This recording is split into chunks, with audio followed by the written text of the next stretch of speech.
آسمان و زمین میں قرآن کریم سے بڑھ کر کوئی چیز نہیں، کیونکہ وہ اللہ کا کلام ہے، وہ براہ راست ہے بالکل۔ ہر چیز کا بدل ہے، پیغمبر کا بدل سنت ہے، حدیث ہے،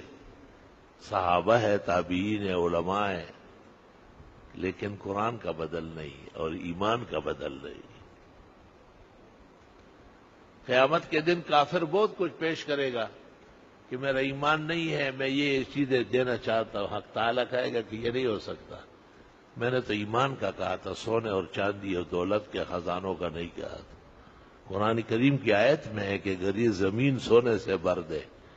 اور ایمان کے بدلے میں دینا چاہے، ما تقبل من احدہم، نہیں مانا جائے، قابل قبول نہیں ہے، ایمان چاہیے۔ ہر چیز کا بدل ہے، نماز کا بدل ہے، کوئی ایسا مریض ہو جائے جو بالکل ہی استطاعت نہ رکھتا ہو، یہاں تک کہ اشارے سے بھی نہیں پڑھ سکتا ہو، تو فقہا کہتے ہیں کہ اس کا فدیہ دیا جائے گا۔ روزے میں کوئی بیمار ہوا یا ایسا مسافر ہوا جس میں روزہ رکھنا مشکل و دشوار ہو، تو قرآن نے کہا کہ بعد میں رکھے، اور فقراء و مساکین کو ہر روزے کے بدلے میں 2 وقت کا کھانا ایک کو یا ایک وقت میں 2 آدمیوں کو کھلائے۔ زکوٰۃ کا بدل ہوتا ہے، ابو داؤد شریف میں ہے قیامت کے دن جب لوگوں کی زکوٰۃ ٹٹولی جائے گی اور وہ صحیح نہ ہو تو پھر کہا جائے کہ صدقات لے آؤ، خیرات لے آؤ، کتنے صدقے کیے، کتنی خیرات ہے، وہ اس کے بدلے میں ڈالی جائے گی۔ حج بدل تو عام محاورہ ہے کہ ایک آدمی عمر کے اس حصے پر پہنچا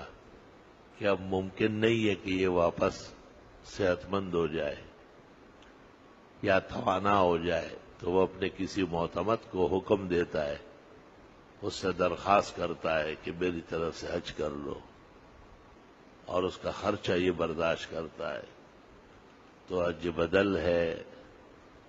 اور روزے کا بدل ہے، زکوٰۃ کا ہے، نماز کا ہے،